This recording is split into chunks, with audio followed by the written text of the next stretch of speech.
اعوذ باللہ من الشیطان الرجیم بسم اللہ الرحمن الرحیم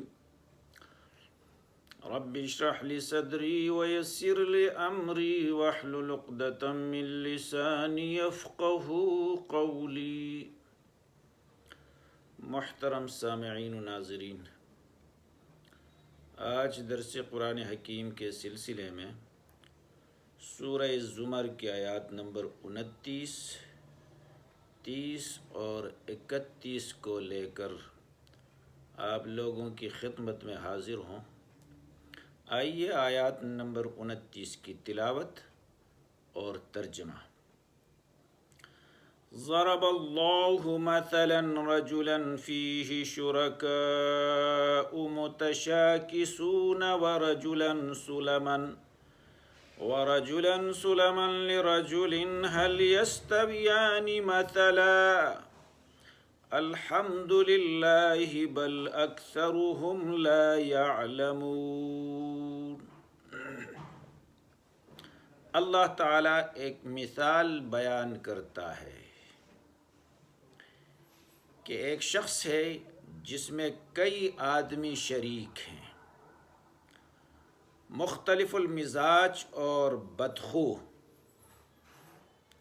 اور ایک آدمی خاص ایک شخص کا غلام ہے۔ بھلا دونوں کی حالت برابر ہے؟ نہیں۔ الحمدللہ، بلکہ یہ اکثر لوگ نہیں جانتے۔ آیات کا ترجمہ ایک بار پھر۔ اللہ ایک مثال بیان کرتا ہے کہ ایک شخص ہے جس میں کئی آدمی شریک ہیں، اور وہ آدمی مختلف المزاج اور بدخو، اور ایک آدمی خاص ایک شخص کا غلام ہے۔ بھلا دونوں کی حالت برابر ہے؟ نہیں۔ الحمدللہ، بلکہ یہ اکثر لوگ نہیں جانتے۔ انک میت وانہم میتون، اے پیغمبر تم بھی مر جاؤ گے اور یہ لوگ بھی مر جائیں گے۔ اے پیغمبر تم بھی مر جاؤ گے اور یہ لوگ بھی مر جائیں گے۔ ثم انکم یوم القیامۃ عند ربکم تختصمون، پھر تم سب قیامت کے دن اپنے پروردگار کے سامنے جھگڑو گے اور جھگڑا فیصلہ کر دیا جائے گا۔ پھر تم سب قیامت کے دن اپنے پروردگار کے سامنے جھگڑو گے اور جھگڑا فیصلہ کر دیا جائے گا۔ یہ تو ان 3 آیاتوں کا بامحاورہ ترجمہ۔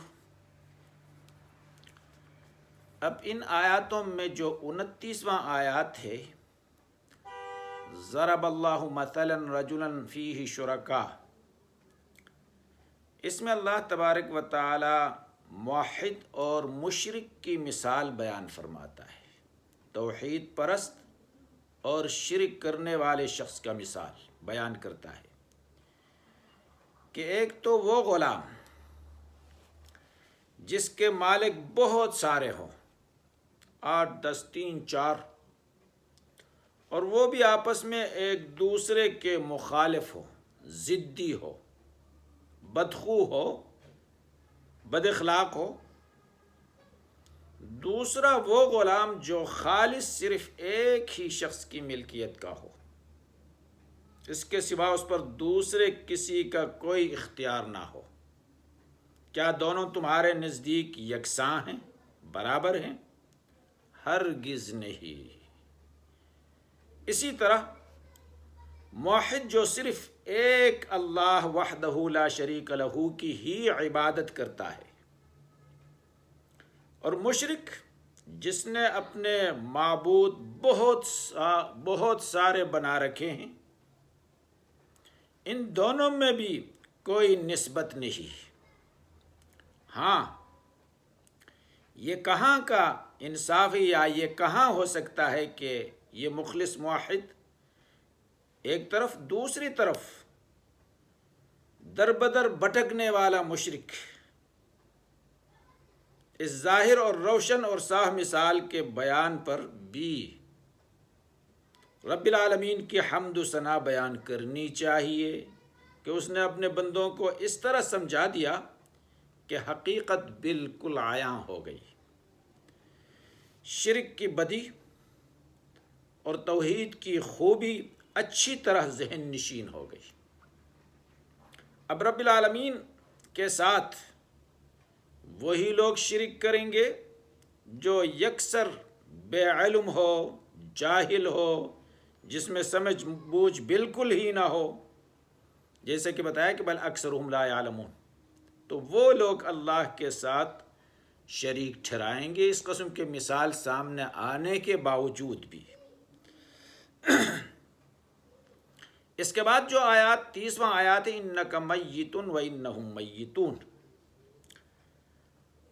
جب نبی کریم صلی اللہ علیہ وسلم کا وصال ہوا تو لوگوں نے کہا حضور تو اس دنیا سے رخصت ہو گئے۔ عمر فاروق رضی اللہ تعالی عنہ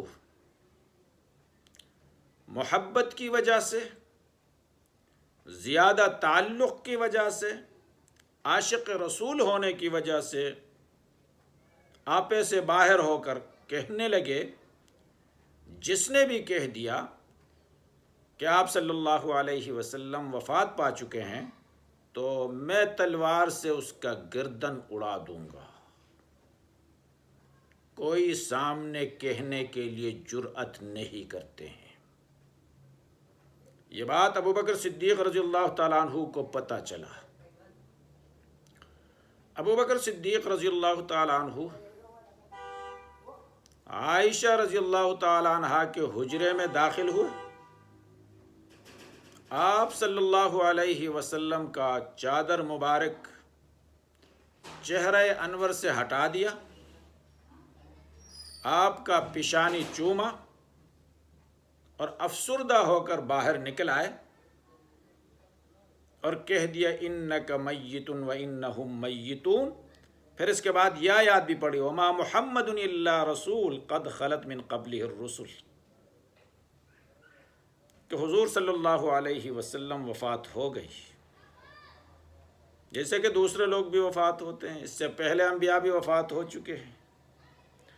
آپ کا کلام سن کر سب کو یقین ہو گیا، عمر فاروق کے ہاتھ سے بھی تلوار چھوٹ گیا، زار و قطار رونے لگے۔ تو مطلب آیات کریمہ کا یہ ہوا کہ سب اس دنیا سے جانے والے ہیں، آخرت میں اپنے رب تعالیٰ کے پاس جمع ہونے والے ہیں، وہاں اللہ تعالیٰ مشرکوں اور موحدوں میں صاف فیصلہ فرمائے گا، حق اور باطل کے درمیان فرق ہو جائے گا۔ اس سے اچھے فیصلہ اور کون کر سکتا ہے، اس سے زیادہ علم والا اور کون ہو سکتا ہے۔ ایمان، اخلاص، توحید اور سنت والے نجات پائیں گے اس دن، شرک و کفر، انکار و تکذیب کرنے والے سخت سے سخت سزائیں اٹھائیں گے۔ اسی طرح دنیا کے اندر اگلا آیات جو بیان کیا جا رہا ہے ثم انکم یوم القیامت عند ربکم تختصمون، جن دو شخصوں میں دنیا کے اندر جھگڑا، اختلاف ہو جائے تو قیامت کے روز وہ رب العالمین کے سامنے پیش ہو کر فیصلہ ہوگا اس کا بھی۔ اس آیات کے نزول پر حضرت زبیر رضی اللہ تعالیٰ عنہ نے رسول اکرم صلی اللہ علیہ وسلم سے سوال کیا، قیامت کے دن پھر سے جھگڑے ہوں گے؟ آپ صلی اللہ علیہ وسلم نے فرمایا ہاں یقیناً۔ حضرت عبداللہ نے کہا پھر تو بہت مشکل ہے۔ مسند احمد کی ایک حدیث میں یہ بات موجود ہے کہ ثم لتسألن یومئذ عن النعیم، سورہ تکاثر کی جو آیات ہے، یعنی پھر اس دن تم سے ربانی نعمتوں کا سوال کیا جائے گا۔ اس کے نازل ہونے پر آپ ہی نے سوال کیا کہ وہ کون سی نعمتیں ہیں جن کے بابت ہم سے حساب لیا جائے گا۔ ہم تو کھجوریں کھا کر پانی پی کر گزارا کر رہے ہیں۔ ان حضرت صلی اللہ علیہ وسلم نے فرمایا اب نہیں ہے تو کیا ان قریب بہت سی نعمتیں حاصل ہو جائیں گی، ان قریب بہت سی نعمتیں حاصل ہو جائیں گی۔ حضرت زبیر بن عوام رضی اللہ تعالیٰ عنہ نے آیات انک میت و انہم میتون کے نازل ہونے پر پوچھا یا رسول اللہ کیا جو جھگڑے ہمارے دنیا میں تھے وہ دوبارہ وہاں قیامت میں دہرائے جائیں گے، ساتھ ہی گناہوں کی پرسان حال ہوگی؟ آپ نے فرمایا ہاں، وہ ضرور دہرائے جائیں گے اور ہر شخص کو اس کا حق پورا پورا دلوایا جائے گا۔ یہ سن کر آپ نے فرمایا پھر تو بہت مشکل کام ہے۔ مسند احمد کی ایک روایت میں یہ بات بھی موجود ہے کہ رسول اللہ صلی اللہ علیہ وسلم فرماتے ہیں سب سے پہلے پڑوسیوں کے آپس کے جھگڑے پیش ہوں گے، اور حدیث میں ہے اس ذات پاک کی قسم جس کے ہاتھ میں میری جان ہے کہ سب جھگڑوں کا فیصلہ قیامت کے دن ہوگا، یہاں تک کہ دو بکریاں جو لڑی ہوں گی، ایک نے دوسرے کو سینگ مارے ہوں گے، ان کا بدلہ بھی دلوایا جائے گا۔ ایسا انصاف کہ اس دن دودھ کا دودھ اور پانی کا پانی ہو جائے گا۔ ایک اور حدیث میں یہ ارشاد وارد ہے کہ ظالم اور خیانت کرنے والا بادشاہ سے اس کی رعایت قیامت کے دن جھگڑا کریں گے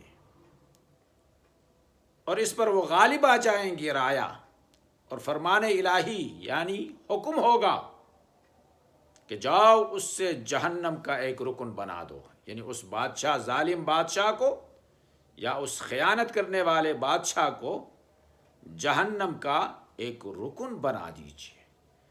تو اس سے اندازہ ہوتا ہے کہ دنیا جیسا بھی ہو گزر جائے گا، لیکن آخرت میں اللہ کے سامنے حساب و کتاب میں